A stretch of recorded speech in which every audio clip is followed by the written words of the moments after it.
On est parti pour le début du combat. Donc vous allez noter tout de même que de la part du côté des Normands, vous allez retrouver un combattant au milieu, donc ce qu'on appelle nous le runner, donc c'est-à-dire un combattant très mobile, qui lui, du côté normand, a une arme à deux mains, une haste. On appelle ça donc une haste. L'haste, c'est quoi? Ça sert tout simplement à infliger plus de dégâts, donc ce sont des coups qui sont vraiment terribles et qui font très mal. Et donc la stratégie là, des Parisiens, ça a été de bloquer justement cet astier pour le permettre, tout simplement, lui permettre de ne pas infliger de dégâts, mais cela n'a pas fonctionné. Pourquoi? Parce que directement, les Gargouilles de Paris ont pris l'avantage en 2 contre 1, en ont mis en sol, puis ont réussi à faire une charge Vando qui a fonctionné, qui a mis du coup un second combattant normand au sol, ce qui laisse 5 combattants parisiens contre 3 combattants normands. Que dis-je, 4 combattants parisiens contre 1 combattant normand, et c'est donc la fin du premier round remporté par les Gargouilles de Paris, 4-0. On est parti sur le deuxième round. Mesdames, n'hésitez pas à encourager votre équipe favorite, donnez-leur un petit peu d'encouragement, ils en ont besoin. Il faut savoir quand même qu'ils se battent toute la journée avec plus de 30 kg d'équipement, parfois plus pour certains. Et à force de se mouvoir dans tous les sens et de donner des coups, vous imaginez bien que c'est possible. Très grosse intensité dès le début là, ça bouge énormément. Aller chercher les points faibles, les opportunités. Vous pouvez voir les différents coups de hache, ça vraiment, ça fait du bien, par où ça passe. Voilà, Première mise au sol d'un Parisien qui se retrouve face contre terre et qui laisse son équipe en infériorité. Oh, mais très belle balayette du combattant normand. Et là, les astiers sont libres d'asséner leur coup. Vraiment, les coups dans le casque, ça réveille, les coups dans les fesses aussi, on peut croire. Et donc là, vous aviez 2 astiers normands. Ah, il a plus d'armes, ils sont obligés. Et là, parfait exemple du coup d'une autre règle. Quand on perd son arme en tant que combattant, nous n'avons plus le droit de faire d'action offensive. Qu'est-ce que cela signifie tout simplement? Eh bien, ça signifie qu'on n'a plus le droit d'attaquer ou de faire de prise. Dans ce cas-là, on est obligé d'aller récupérer une arme auprès du côté d'Alice. De son côté d'Alice. Donc là, vous voyez, quelle est la stratégie normande? Tout simplement, c'est de pouvoir neutraliser chaque combattant pour pouvoir permettre aux astiers de les asthmater. Un astier en liberté, c'est un astier qui... Ouh, très belle situation qui arrive. La Gargouille de Paris qui arrive à mettre un combattant normand au sol. Et on voit qu'il allait directement sur l'astier pour l'empêcher de donner ses coups. Mais ils ont bien joué en équipe et l'astier a pu se libérer et reprendre son travail de sape. Ah, il prend le coup, il va essayer de venir abattre son ennemi parisien. Oh, ça va arriver encore. Oh là là, le coup dans le dos. Oh la contre-charge de Gargouille. Il va venir aider son compère qui est tout seul. L'astier qui prend bien son temps pour bien frapper. Ah, il a pas de bouclier, ça c'est difficile là du coup de parer. Encore un coup de haste dans le casque. Là, il est très bien positionné pour lui faire mal. On dirait pas comme ça, mais cet attroupement justement, ce rassemblement des combattants, ça fatigue, le fait justement d'être au corps à corps comme ça, de faire pression sur le coup, ou même de recevoir cette pression sur les vertèbres, c'est très usant et très fatigant pour les combattants.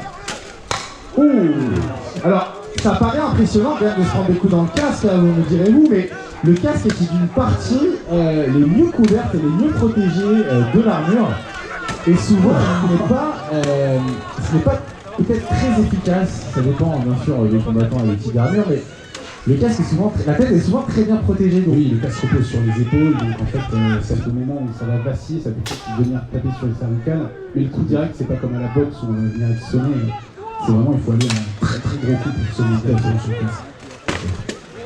Et donc la stratégie, on ressent quand même que les coups commencent à manquer de vigueur, et c'est normal, après justement ces combats, après plusieurs minutes de combat, ce sont les muscles qui fatiguent. Là on remarque quand même pour le combattant parisien qui a reçu plusieurs coups dans la main, ça commence peut-être à être douloureux pour lui. Mais ils ne lâchent pas, franchement on peut les encourager quand même parce que c'est pas facile, notamment les Parisiens qui sont en infériorité numérique et qui résistent, qui luttent, qui restent debout, malgré tout simplement les coups de rouge. On est déjà à 4 minutes de combat. Ça peut jouer le timer. Ouh, quand ça résonne creux comme ça, c'est pas bon. On le voit là, ça joue aussi beaucoup avec les pieds pour essayer de déséquilibrer, pour venir créer une faiblesse sur le centre de gravité et l'amener au sol. Là, on voit, il y a les deux Normands qui essayent de plier la gargouille.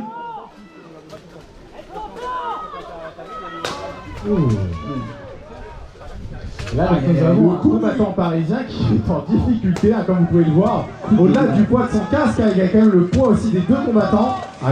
Donc là, est-ce que la stratégie va fonctionner? Parce que nous avons quand même un Normand qui l'aide à le redresser. Oula, que se passe-t-il? Il monte sur lui.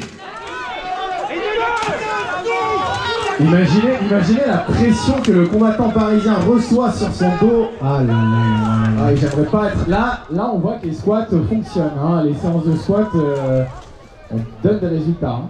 Vraiment, on peut les encourager parce que vous imaginez sa position là, avec sa tête en bas, écrasée sous le poids de l'armure du combattant et sous le poids du combattant. C'est pas facile, hein, parce que vous avez le poids au-dessus de son armure et vous avez tout simplement l'asphyxie un petit à petit.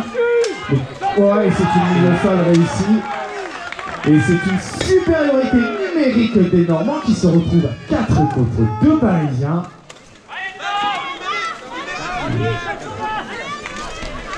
Je pense que le temps va filer. On a l'impression qu'ils se battent pour le Vexin limite. Hein. Est-ce que les frontières vont être remises après ce combat? On ne sait pas.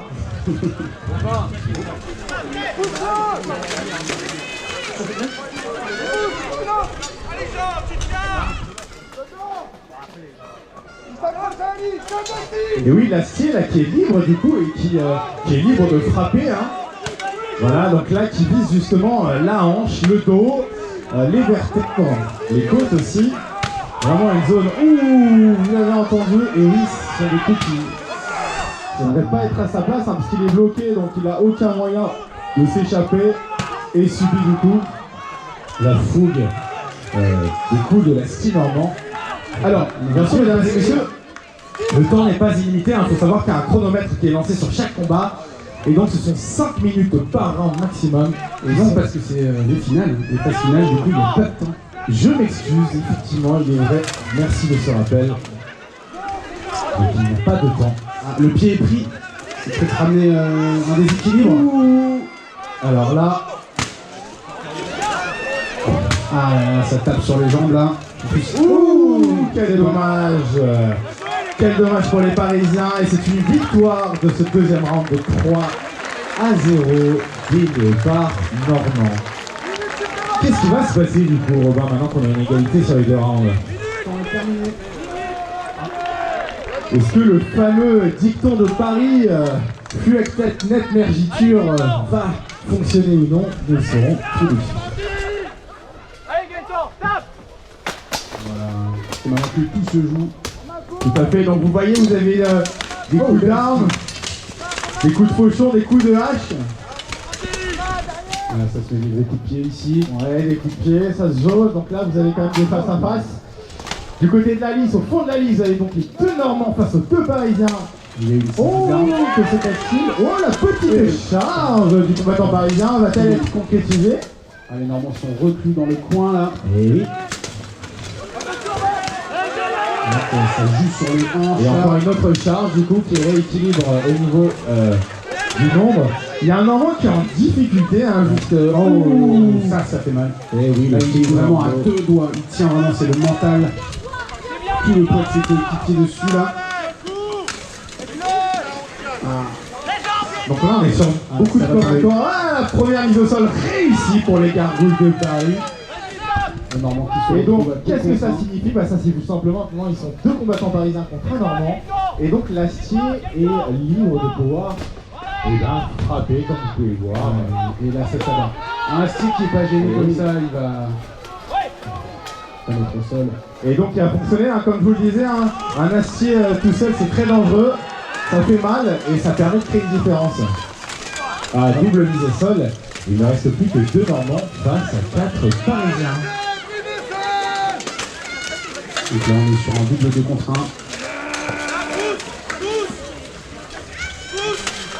1. Il faut les encourager, ils sont quand même vaillants, ils sont quand même courageux, ça fait c'est le troisième round, ils sont plus que 2 debout, malgré les coups, malgré la douleur, ils tiennent bon. Chacun dans un coin. Ah. Aïe aïe aïe, qu'est-ce que ça va donner? Ça va glisser à 2 doigts de tomber. Il y a une jambe. Oui, De l'autre côté, ça met des coups très secs. Une. Sur un côté qui n'a pas de... Il s'est relevé, il était à 2 cm du sol. Il s'est relevé, c'est beau, franchement, c'est une pure détermination ça de la part d'une jeune équipe, en plus du Exile Secondus, du coup, c'est beau, c'est vaillant. Ah, saisie de l'arme, ça c'est très intelligent aussi. Est-ce que la vaillance va suffire?